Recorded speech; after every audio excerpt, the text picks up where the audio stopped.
If somebody says to you, so what about the price? I think I can get a gram. I can get grams cheaper. When they say that to you, did they actually say, no, I disagree with you and I'm not listening anymore? I don't think so.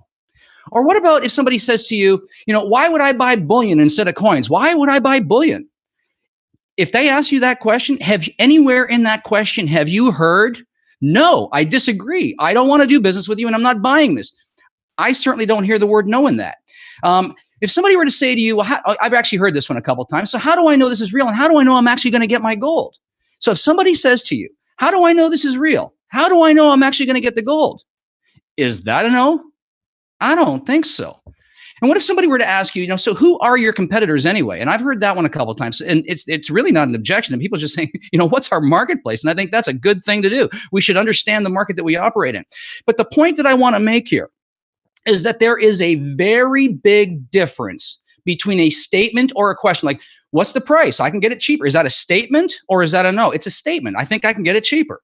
Why would I buy bullion instead of coins? Is that an objection? No, it's a question. It's a question which requires clarification. How do I know this is real and I'm actually going to get my hands on this gold from this company in Germany? Is that an objection? No, it's a question. It's a request for clarification or a request for information. And so once we understand what the true nature of these things are, we can actually begin to relax a little bit because people aren't arguing with us. They're really just looking for some clarification. So I want to help you through a few of these things here today and really help us get our heads wrapped around this, because in my opinion and in my experience, these are not objections. These are just simply, hey, listen, I just want some more information. Help me understand. So if we now know that objections, or these things that we perceive to be objections, are not really objections. What typical training says, well, somebody says, I can get it for a better price. And they say, well, go ahead. If you challenge these statements, you force people to start defending their statements. And all of a sudden you turn something that was nothing all of a sudden back into something. So you don't challenge it. Listen, so here, I got a great little rule, and I've been doing this for about 20 years. I've practiced it, I've perfected it, and it just simply goes like this. Well, I think I can get it for a better price. Or how do I know this is for real? And I want you to repeat after me, just sitting in front of your television screens or your computer screens. Just say this under your breath. I see. I understand. Hey, I can appreciate that. I see. I understand. I can appreciate that. So if somebody says to me, well, I can get it for a better price. Hey, you know what? I can appreciate that. When I first started this business, I thought the same thing too. Well, how do I know this is for real? You know what? I understand exactly where you're coming from. When I first started here, I thought the same thing. So, I see, I understand, and all you're going to do is acknowledge that you've heard what they've just simply said, but we don't need to challenge it. Now, I want you, if you're taking notes, write this down. People respond in kind. People respond in kind. So what does that mean? It means if you're wound up, they're wound up. If you're not confident in what you're saying, they're not confident in what they're hearing. If you're calm, cool, and relaxed, they're calm, cool, and relaxed. And so my advice to you here, my encouragement to you is this. Listen, when you hear these things like how much, what about the price, all these sorts of things, just chill out, relax. Now try this. Just say it to yourself. I see. I understand. Hey, you know what? I can appreciate that. And you just take down the tone of your voice, you diffuse it, you don't handle it, you just simply acknowledge it and you start to neutralize it. But yet these questions will be asked. So what I would like to do for the first part of what I'm going to deal with here, I want to deal with some of these questions and help you around some of the answers. So one of the biggest questions we hear all over and over again is this whole thing about price.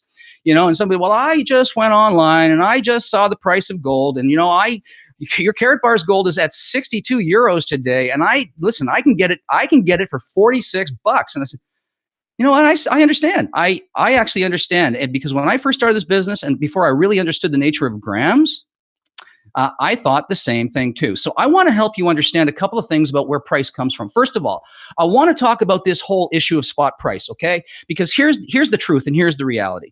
The spot price is actually, it's based on a lot of things, but this is the price at which, if you were to take physical delivery of gold, that is the price that buyers and sellers have settled on at the end of the trading day on the commodity exchange in New York, London, Shanghai, Hong Kong, and Singapore. Okay, none of us trade. Not you, not me. We as individual consumers, we do not trade on the commodity exchange. Okay, that is the price that's agreed on by large institutional buyers and the refiners themselves. And there's lots of ingredients that go into figuring out what the spot price is going to be. But just suffice it to say that you and me, we never get it. But I promise you, I never get the spot price.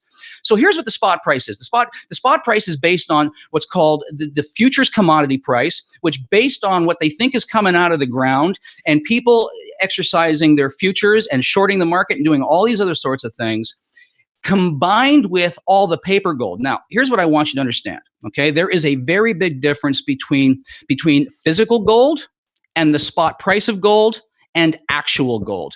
And here's what's going on. One of the ways that the market price is being manipulated, first of all, you have physical gold, which is being pulled out of the ground. But secondly, you've got the traders out there that are trading in these things called ETFs. An ETF is an exchange traded fund. Now, we all know what fiat currency is. You want to know what a gold ETF is? It's a fiat gold. That's all it is. It's fiat gold. And the current number is this. There are 350 paper contracts to every single ounce of gold out there. And every time the central bank wants to push down the price of gold to make the dollar look strong, okay, what they do is they flood the market with a bunch of ETFs. Now, here's what's happening. As our economies continue to weaken, people are now saying, hey, and by the way, the reason why they can get away with this is because most of these ETF contracts never settle in physical gold. They settle in cash at a future point in time, usually 3 months out. So it's the flooding of the market of these paper contracts that reduce down this so-called spot price of gold that you and I never get. But what's beginning to happen now is the world is beginning to wake up at what's going on around us. People are no longer accepting ETFs, and we've got 300. If there are 350 claims on each ounce of gold, what's beginning to happen now, those people with these claims are beginning to say, I don't want to settle in cash, I want to take physical delivery. And what that's doing now is it's starting to put a squeeze on the amount of physical gold available in the marketplace. And in fact, in markets like India and in China and in Russia right now, gold is selling for several multiples above the spot price. So first of all, you and I never get the spot price. The second thing that happens, which I like to explain to people, and by the time I explain it, they usually get, okay, now I get it. Because what happens is we start educating somebody about gold. We talk to them about Karatbars. They see some of our informational videos. They go, they watch the videos. They come to the webinars. They start learning about the true nature of fiat currency and why gold is holding its value. We do this whole education. Then the next thing they do is they go onto the internet. They Google up gold price. And what do they see? They see the spot price for gold. And then they say, well, how many grams go into an ounce? And they say, okay, it takes 31.1 grams to make an ounce. So they take whatever that spot price is, divide it by 31.1, and they say, well, that's what the price of them should be. No. Okay. So here's the second thing. First of all, none of us get the spot price. And you can't price grams by ounces. Okay, so here's the thing. I've in my lifetime, I have consumed and purchased a lot of gold, and I have some 100-ounce bars. I've got some 10-ounce bars. I've got 1-ounce bars, and I've also got grams, lots of grams that I've accumulated through Karatbars. And I'll tell you this: when I go to the dealer and I buy a 10-ounce bar of gold, I get a better price. I don't get the spot price. Okay, I never get the spot price. It doesn't exist. Before I even go into this, let me explain what the chain of gold looks like. First of all, here's how the price of gold really gets arrived at. First of all, somebody owns a mine in Peru or in Canada or in Australia or somewhere in Africa, and so someone digs a hole and starts stripping out the ground, and they find veins of ore. Okay, so the ore gets pulled out of the mine, and then the miner basically sells that raw ore either to a tolling operation, which shakes it out and gets the rocks off of it, or sends it directly over to the refiner. Okay, the price at which the ore from the ground goes to the refiner is just slightly below the spot price, which is why we're seeing more and more gold production happening now, because the spot price is rising relative to these currencies, which is now making it interesting for miners to ramp up their production. Okay, so ore comes out of the ground. It gets sold to the refiner at a price literally just a couple of percentage points below whatever the spot price is.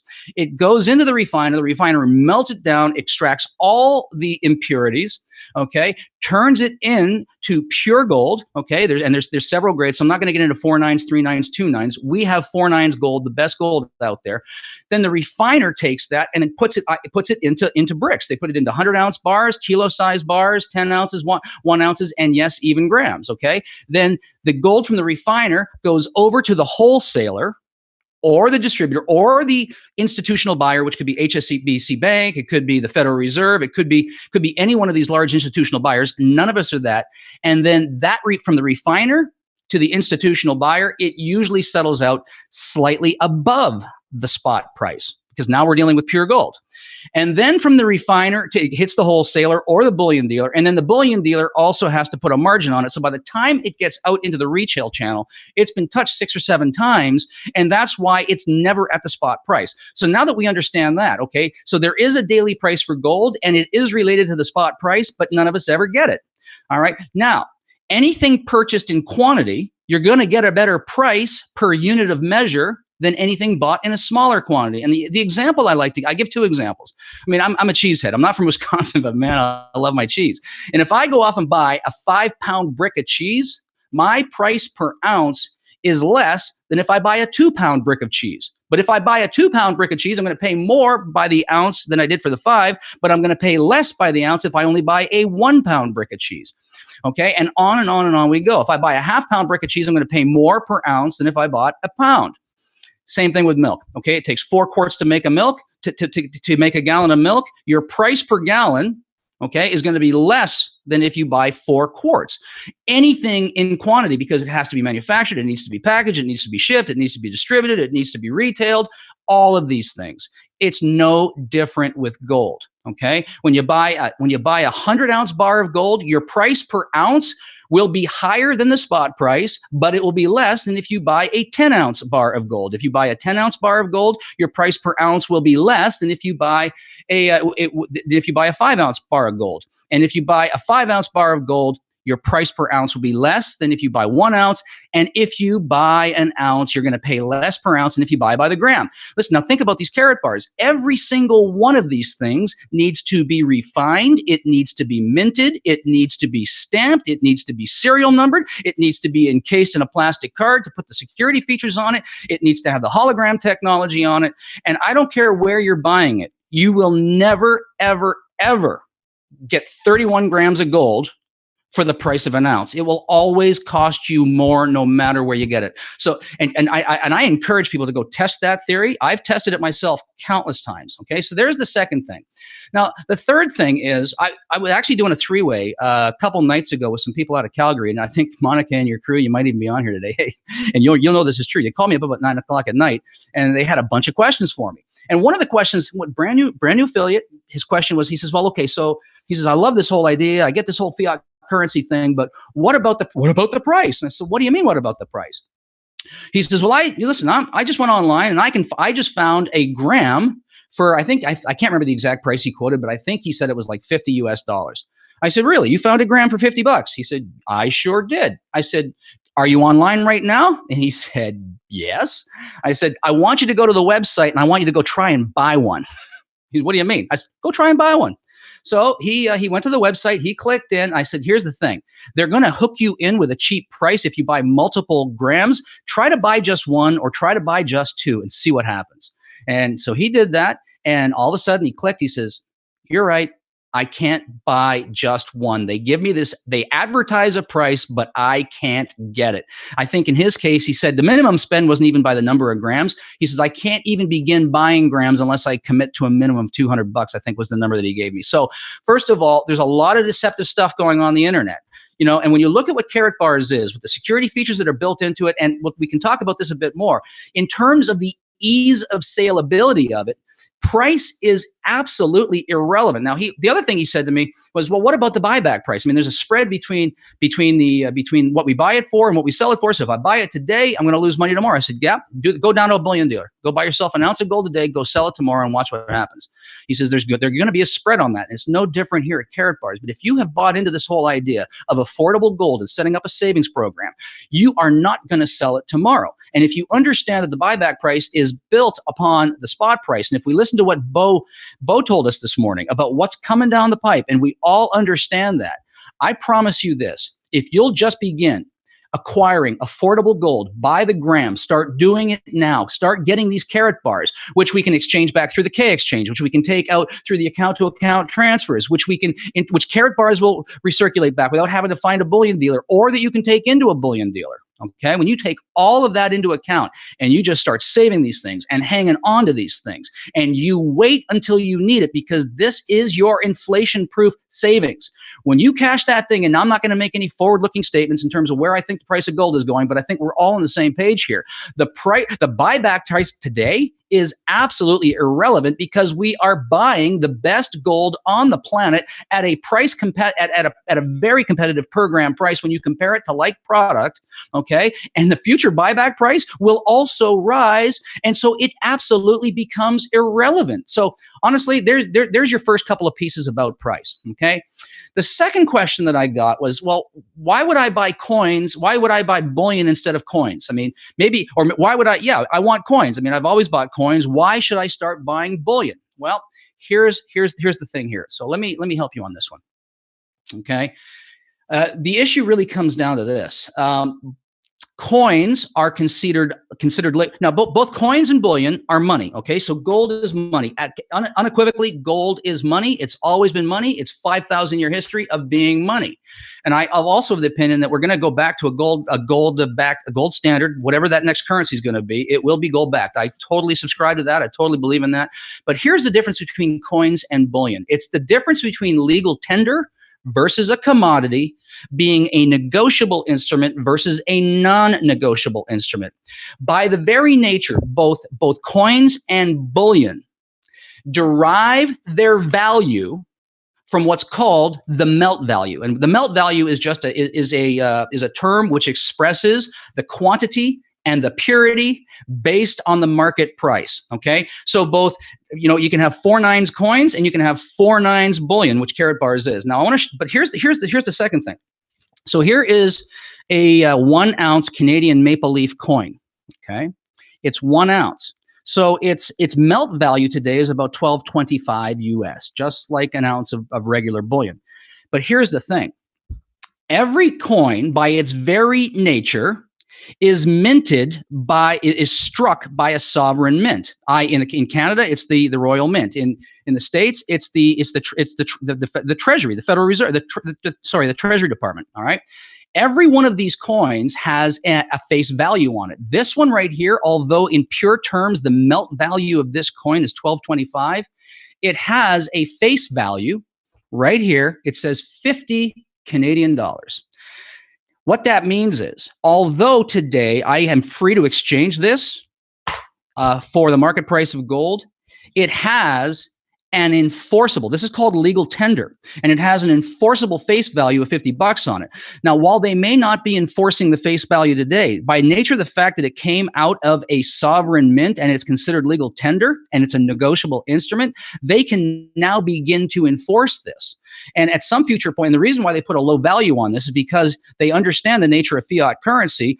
And if they allowed this to have the face value of the true price of gold, people would start hoarding it. And they don't want that to happen. So they float them around. Most people aren't hoarding them. Only 1% of the population has their hands on them. So as much as I love this maple leaf, once I began to understand the distinction between legal tender and a coin struck by a mint versus bullion, which, by the way, is what the central banks use to settle debts amongst themselves. They don't use the coins, they use the bullion, okay? That's the first one. So nobody can impose a face value on my Karatbars bullion. But at some future point in time, the Canadian government, the US government, the Australian government, all other governments that issue these things can enforce the face value. I don't want anything to do with it. Once I understood this, I quit buying it. The second thing is the distinction between negotiable instrument versus a non-negotiable instrument. Gold bullion is non-negotiable. You can take it back and forth across the border. I mean, you have to declare it, but the governments don't care about it. Coins are negotiable instruments, and not only do you need to declare them, but they might actually interfere in them. And I don't have enough time on my segment here to go into this, but I learned a very valuable lesson about 6 months ago. I had a large quantity of gold and silver sitting in the trunk of my car. I crossed the border, and the bottom line was they let me go, but they told me, we don't have a problem with your bullion, we got a problem with the coins. as long as you're hanging on to Karatbars bullion, you got no problem, because although they both have intrinsic same value based on the market price of gold relative to currency, one's negotiable, one's non-negotiable, one's legal tender, and both are money, one is considered a commodity in the eyes of the government, and you're free to move with it. So, for as far as I'm concerned, it's bullion all the way. Okay. The next question. Is this for real? Like, how do I know that this company's for real? And how do I know that I'm going to get my gold? Like, I've heard that one a few times. And as I did my research for this piece, several people said, I've heard this one too. Is this for real? I mean, how do I know I'm going to get the gold?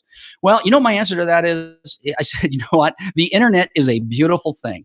At this moment in time, we have roughly 360,000 affiliates around the globe. Last year, we did 45 million euros in sales, and of that, 20 million were returned to the field in commissions. And lastly, on any given month, we're moving somewhere between 15 and 20 kilos of gold through the Karatbars system. That's 15,000 to 20,000 grams, 1 gram at a time. Now, if you've got 360,000 affiliates, all expecting 20 million in commissions, expecting to move 15,000 grams a month. If people were not receiving their commissions, and if people were not receiving their gold, I tell you what, the internet would be flooded with complaints about it, that this is the biggest scam on the planet. So the first place I would go looking is anybody complaining about non-delivery, and is anybody complaining about non-payment? And as far as I can tell, I can't find any of it. And every time I've said something like that, it has completely satisfied them. So they're legitimate questions that we're getting, but we don't have to get all wound up over them. We have answers for this stuff, So there you go.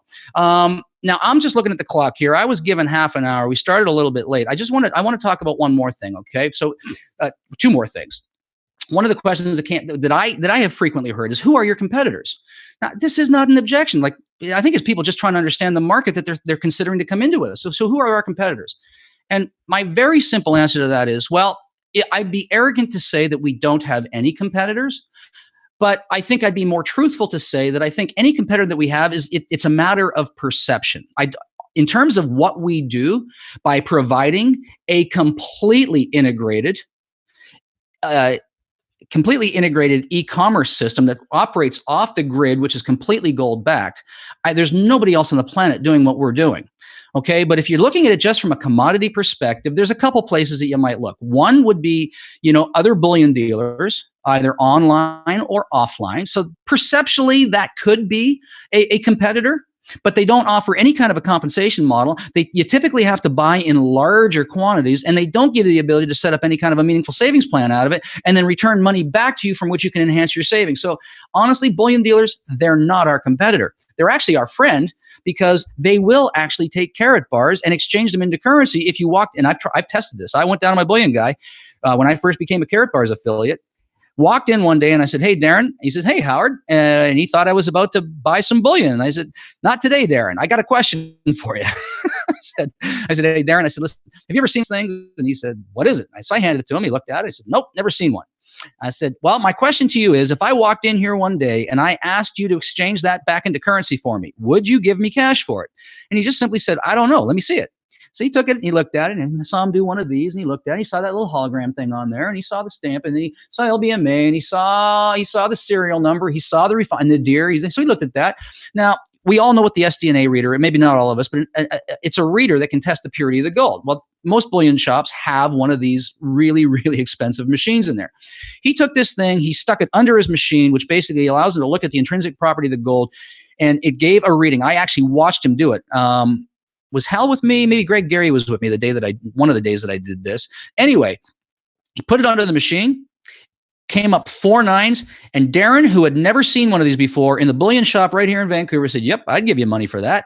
And I said, "How much?" And he basically said, "Whatever the market price of gold is today is what I'd give you for that." And I went, "Man, I know we got a slam dunk here. This is a winner." The guy's never seen one, and he's instantly willing to convert it back into currency for me. The challenge that you have with other gold, okay, is the fact if it doesn't have these security features on it, good luck liquidating it when you need the cash. What Karatbars has done is absolutely ensure that we can turn this back into currency. So you save them, and you save them, and you save them, and you save them, and you save them. And the whole idea is not to buy them today and get rid of them tomorrow. The idea is to save them and to sit on them. until the storm finally hits our shore, and this becomes your daily spendable gold, either using the K exchange, the account-to-account transfer, the buyback through Karatbars, or you can even walk it into a local bullion shop or a K exchange merchant that just happens to have a storefront in your neighborhood, and they're going to be growing. You'll hear more about that in Los Angeles. But so honestly, we really don't have any competitors. I mean, BitGold is another one. They claim to sell by the gram. They sell by the gram, but you can't sell unless you do it in 10-gram increments. I know some people that have Bitcoin accounts, and it's been a horror story for them trying to sell it back again. So, you know, honestly, I wouldn't go anywhere near that. And so in my opinion, I really don't think we have any competitors. The competitors are really perceived competitors, and people understand what it is that we do with these inflation-proof savings accounts that then provide residual income so that we can accelerate our cash flow and start increasing our savings.